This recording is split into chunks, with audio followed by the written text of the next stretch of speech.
बिस्मिल्लाहिर्रहमानिर्रहीम। अस्सलाम वालेकुम dear students. Biology 9th class, chapter number 2 solving a biological problem. उसमें जो आज का हमारा टॉपिक है वो क्या है?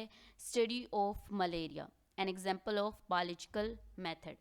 हमने इससे जो प्रीवियस हमारा लेक्चर था उसमें बायोलॉजिकल मेथड के जो स्टेप्स थे वो सारे पढ़े। ठीक है, अब हम एक एग्जांपल ले रहे हैं, यानी कि मलेरिया के एग्जांपल ले रहे हैं, और वो जो जितने स्टेप्स हैं उन सारे के सारे स्टेप्स को हम बायोलॉजिकल मेथड का जो स्टेप्स हैं उनको एज अ मलेरिया की एग्जांपल लेकर फॉलो करवाएंगे। ठीक है, अब सबसे पहले हम देख लेते हैं कि मलेरिया है क्या। What is malaria, what is meant by malaria. Basically क्या है कि एक बहुत ही कॉमन डिजीज़ है और बहुत ओल्ड डिजीज़ है। पाकिस्तान में भी और कई ऐसे इलाके हैं जिनमें ये कॉमन डिजीज़ है। बेसिकली क्या हुआ कि इसके ऊपर जब रिसर्च की गई तो बहुत ओल्ड अगर रिसर्च की गई तो उसके ऊपर क्या कहा गया कि ये बेसिकली जो स्टेगनेंट वाटर होता है और दलदली इलाकों में जो खड़ा पानी होता है तो ये उसकी वजह से फैलता है। उसकी वजह से कैसे कि स्टेगनेंट वाटर से स्मेल, एक पॉइजन स्मेल निकल रही होती है, और उससे ही इसका नेम जो है निकला था, पॉइजन स्मेल। ठीक है, मलेरिया, मैलामीन। अब मैला को क्या कहते हैं? मैला mean bad and aria mean air. तो वो जो स्टेगनेंट वाटर से जो एयर निकल रही है वो पॉइजन एयर है। ठीक है, पॉइजन उसमें से स्मेल निकल रही है, और उससे लोगों ने कहा कि ये बीमारी फैल रही है, जिसमें हाई फीवर होता है। और उसको तब क्योंकि नेम नहीं था, तेज़ बुखार होता था जब ये डिज़ीज़ शुरू में लोगों ने इसको फेस किया, तो तब तो इसके ऊपर लोगों को इसके बारे में पता नहीं था। ठीक है, जैसे जैसे रिसर्च हुई तो इसका नाम मलेरिया किस बेस पे दिया गया? स्टेगनेंट वाटर से स्मेल निकलती है, स्मेल बाहर जब खारिज हो रही होती है तो वो पॉइजन स्मेल होती है, उससे ये बीमारी फैलती है, और इसलिए इस बीमारी को मलेरिया नेम दिया गया। ठीक है, कि mala mean bad and aria mean air. ठीक है, और जो ये वर्ड है ये क्या है? इटालियन वर्ड्स है। अब क्या हुआ कि इसका जो ट्रीटमेंट था, जैसे ही ये एक इंसानी फितरत होती है कि उसको कोई भी प्रॉब्लम आए, डिज़ीज़ आए, तो उसके ऊपर काम करना शुरू हो जाते हैं। ठीक है, और उसके ज़ाहिर सी बात है ट्रीटमेंट के तलाश में शुरू हो जाते हैं। तो उस वक्त क्या था कि हाई फीवर पे एक ट्री का बार्क है जिसकी छाल है वो दिया जाता था, और उसको बहुत इफ़ेक्टिव माना जाता था क्योर करने, फीवर को क्योर करने के लिए। और उस प्लांट का नेम क्या था? कोइना कोइना। ठीक है, तो कोइना कोइना को ही, क्योंकि मलेरिया में भी हाई फीवर होता है, रिक्योरिंग अटैक्स होते हैं, तो उसमें भी क्या किया गया? कोइना कोइना को ही यूज़ किया गया, और ये भी इफ़ेक्टिव ही साबित हुई, मतलब इतनी ज़्यादा नहीं लेकिन इफ़ेक्टिव ही हुई। तो अब क्या हुआ कि जब ये उस वक्त की बात है जब अमेरिका, न्यू वर्ल्ड अमेरिका कब बना था, तो वो क्या हुआ कि कुछ डिसऑनेस्ट ऑनेस्ट मर्चेंट्स थे, उन्होंने क्या किया कि वो जो कोइना कोइना को रिप्लेस कर दिया, क्योंकि कोइना की अमाउंट कम हो गई या जो भी हुआ, उन्होंने कोइना कोइना को रिप्लेस कर दिया एक और प्लांट के साथ जिसको कहते हैं सिनकोना। ठीक है, क्या है? It was so beneficial that it was impossible to carry enough bark to Europe। कि इतनी ये इफ़ेक्टिव थी, ये कोई ना के बारे में बात हो रही है कि इफ़ेक्टिव तो थी लेकिन इतनी इनफ क्वांटिटी में प्रोवाइड नहीं की जा रही थी। तो डिसऑनेस्ट मर्चेंट्स ने क्या किया? Some dishonest merchants begin to substitute the bark of another tree. उन्होंने मिलावट एक किस्म की कर दी। ठीक है, और बदयांती की, और कोई ना को रिप्लेस करके एक और ट्री के साथ रिप्लेस कर दिया जिसको क्या कहते हैं? सिनकोना, विच क्लोजली रिजेंबल्ड कोइना, जो रिजेंबल कर रहा था और लोगों को फ़र्क भी इसके बारे में पता नहीं चल रहा था। This dishonesty proved much valuable for Mankind. अब उन्होंने तो अपनी तरफ से डिसऑनेस्टी की थी, लेकिन ये ह्यूमन काइंड के लिए क्या हुआ? फ़ायदेमंद साबित हुआ, क्योंकि जो सिनकोना था, सिनकोना ज़्यादा इफ़ेक्टिव साबित हुआ एज़ कम्पेयर टू कोइना। क्योंकि उसके बाग में क्या प्रेजेंट थी, cinchona bark contain quinine that is effective, जो बहुत ज़्यादा उसके अंदर क्वानीन प्रेजेंट थी जो बहुत ज़्यादा फीवर को क्योर करने के लिए इफेक्टिव थी। तो इसके ऊपर क्वेश्चन आ सकता है कि what are the treatments for malaria used in past, कौन कौन से ट्रीटमेंट्स थे, पहले कोई ना कोई यूज़ किया गया, ठीक है, फिर जो है सिंकोना को यूज़ किया गया और वह ज़्यादा इफेक्टिव क्यों साबित हुआ, क्योंकि उसके अंदर क्या चीज़ प्रेजेंट थी, क्वानिन प्रेजेंट थी। ये आप लोगों का क्वेश्चन आ सकता है, ठीक है। अब आगे ये है कि अब इसके ऊपर रिसर्च करना स्टार्ट हो गए, आम लोग भी इसके ऊपर रिसर्च करते रहे, ठीक है, साइंटिस्ट हैं सारे के सारे, जाहिर सी बात है एक बीमारी जो है वो फेस कर रहे हैं लोग, तो उसके ऊपर वो काम करना स्टार्ट हो गया। तो क्या हुआ कि 200 years later it was found that some diseases are caused by tiny living organisms, ठीक है, कि कुछ ऐसी बीमारियां हैं कि जो किसकी वजह से फैलती हैं, जो टाइनी लिविंग ऑर्गेनिज्म हैं जिनको माइक्रो ऑर्गेनिज्म कहते हैं, जिनको हम अपनी नेकेड आई से नहीं देख सकते, उनकी वजह से फैलते हैं, ठीक है। After this discovery it also become a belief that malaria too might be caused by some microorganism। इसी रिसर्च की बेस पे कि साइंटिस्ट ने क्या कहा कि कुछ ऐसी डिजीजेज हैं जो किस से होती हैं, जो माइक्रो ऑर्गेनिज्म से कॉज होती हैं। तो इसी डिस्कवरी के बेस पे ये भी माना गया कि मलेरिया भी ऐसी डिजीज़ है जो किसकी वजह से होती है, माइक्रो ऑर्गेनिज्म की वजह से होती है। अब इसकी रिसर्च में सबसे पहले जो एक फिजिशियन है, लेवरन, आर्मी फिजिशियन है, इन 1878 a French army physician Leverin began to research for the cause of malaria, ठीक है, उसने इसके ऊपर रिसर्च की कि बेसिकली इसका कॉज क्या है। He took a small amount of blood from a malarial patient and examined it under a microscope. He noticed some tiny living creatures. His discovery was not believed by other scientists. 2 years later, another physician saw some creatures in the blood of another malarial patient. अब क्या हुआ कि लेवरन ने इसका cause जानने के लिए क्या किया कि जो मलेरियल पेशेंट के ब्लड था उसको माइक्रोस्कोप में जब एग्जामिन किया तो उसको वो टेनी ऑर्गेनिज्म नज़र आए, ठीक है, he observe the tiny living organism. लेकिन कुछ साइंटिस्ट ने उसका इतना ज़्यादा बिलीव नहीं किया, तो मतलब उसकी आगे रिसर्च नहीं हुई, ठीक है ना, मतलब क्योंकि उसका बिलीव नहीं किया गया। फिर क्या हुआ, कुछ अरसे बाद 2 years लेटर कुछ और फिजिशियंस ने भी सेम वही क्रिएचर्स, सेम वही टेनी लिविंग ऑर्गेनिजम्स जब मलेरियल पेशेंट में देखे, ठीक है, तो फिर जो है वो जाहिर सी बात है अब ज़्यादा लोग जो है एक ही चीज़ बता रहे हैं तो वो ठीक माना गया। 3 years later after the second discovery the same creatures were observe for the third time. अब तीसरी दफ़ा भी सेम वही क्रिएचर्स आ रहे हैं, तो क्या हुआ कि अब फिर साइंटिस्ट ने उसको नेम दिया। वो जो टेनी क्रिएचर्स बार बार साइंटिस्ट को नज़र आ रहे थे वो क्या थे, the organism was given a name Plasmodium. उस क्रिएचर को, वो जो टेनी छोटा सा ऑर्गेनिज्म था, उसको क्या क्या नेम दिया गया, प्लाज्मोडियम, ठीक है। अब यहाँ पे तो बात थी कि वो टेनी लिविंग ऑर्गेनिज्म है प्लाज्मोडियम, ठीक है, लेकिन हमने तो सारे वो स्टेप्स नहीं फॉलो किए, हम वो सारे स्टेप्स फॉलो करवा के ये साबित करेंगे कि प्लाज्मोडियम ही कॉज है या कोई और कॉज है, ठीक है। तो अब सबसे पहले हमारी जो प्रॉब्लम मैंने आप लोगों को बताया था कि सबसे पहले प्रॉब्लम रिकग्नाइज की जाए कि बेसिकली प्रॉब्लम है क्या, ठीक है। तो एज अ एग्जाम्पल हमने मलेरिया को लिया, तो सबसे पहले जो हमारी प्रॉब्लम आ गई है वो क्या है, what is the cause of malaria, ठीक है, कि मलेरिया का कॉज बेसिकली क्या है, किसकी वजह से मलेरिया होता है।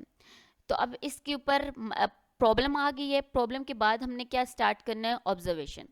5 सेंसेस को यूज़ करके हमने ऑब्जर्वेशन कलेक्ट की। उस टाइम के साइंटिस्ट ने वो अपनी सेंसेस को यूज़ करके ऑब्जर्वेशंस जो कलेक्ट की वो क्या थी, number 1, malaria and marshy areas have some relation. Marshy areas जो दलदली इलाका है, ठीक है, कि मलेरिया के दरमियान में और उस जो वो एरियाज़ हैं, मार्शी एरियाज़ हैं, उनमें कोई ना कोई कनेक्शन।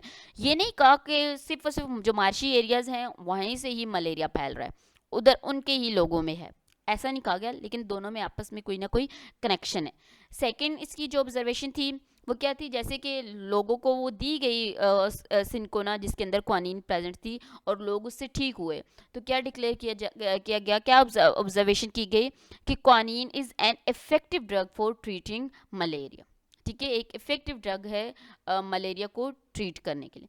थर्ड क्या है, drinking the water of marshes does not cause malaria, कि जो मार्शी एरियाज़ का पानी पीने से मलेरिया नहीं होता, क्योंकि इसमें ऑब्जर्वेशन की गई, ऑब्ज़र्व किया गया, वो पानी पी के ऑब्ज़र्व किया गया, लेकिन लोगों को मलेरिया नहीं हुआ। तो drinking the water of marshes does not cause malaria. ठीक है, अब हमारी जो फोर्थ ऑब्जर्वेशन है वो क्या है, Plasmodium is seen in the blood of malarial patient.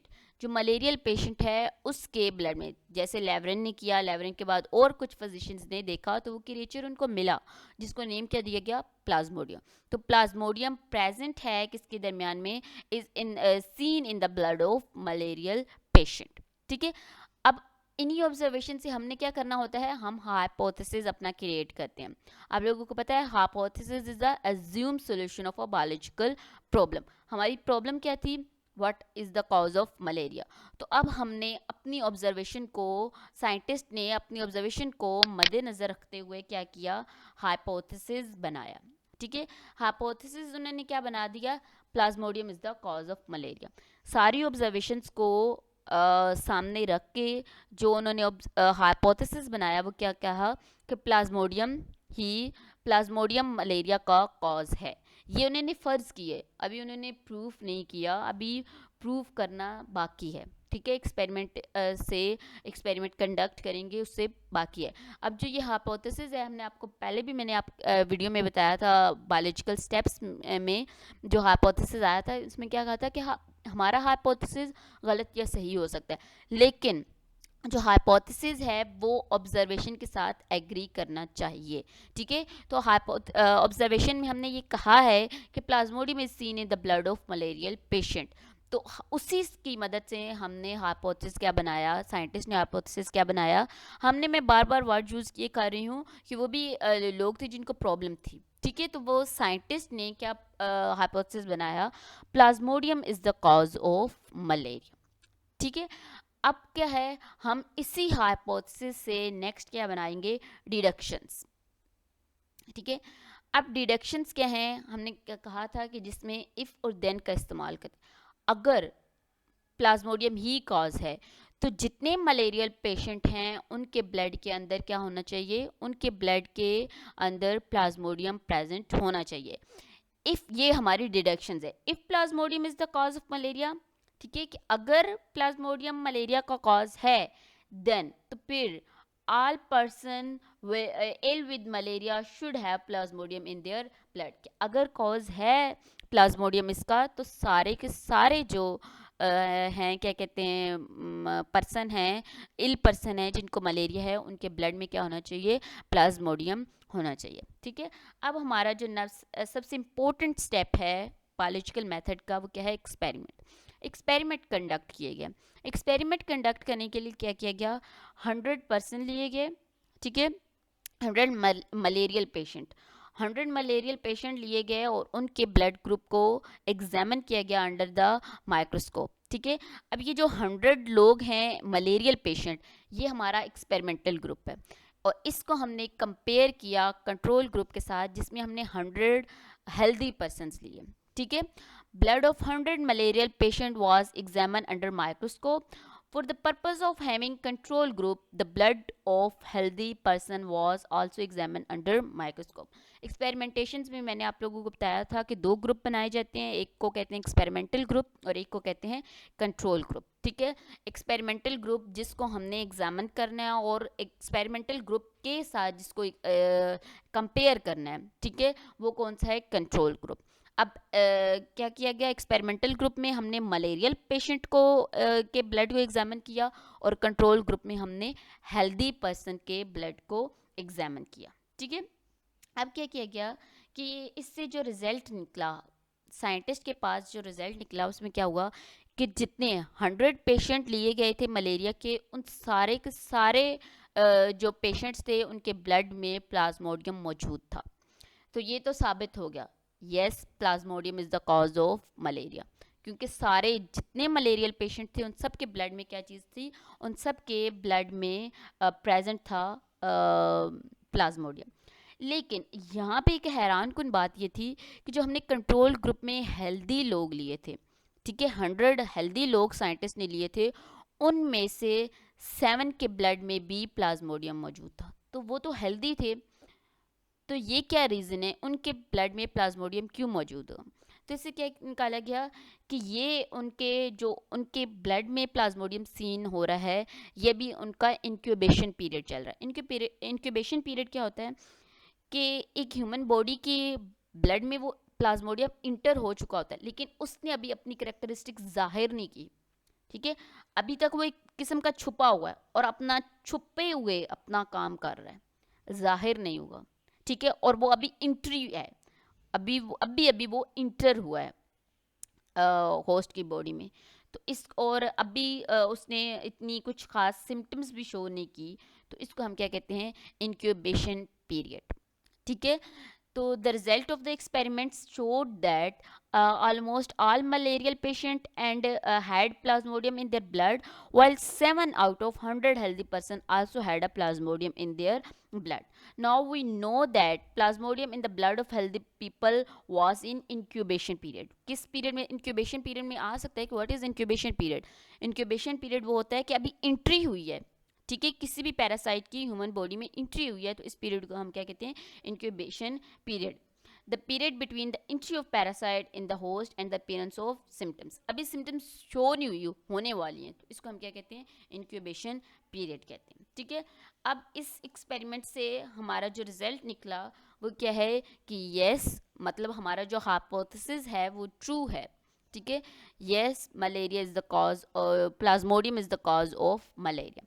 The result were quite convincing and prove the hypothesis, ठीक है, Plasmodium is the cause of malaria was true. यहाँ पे हमारी जो क्या कहते हैं एक एक्सपेरिमेंट था वो सक्सेसफुल हुआ।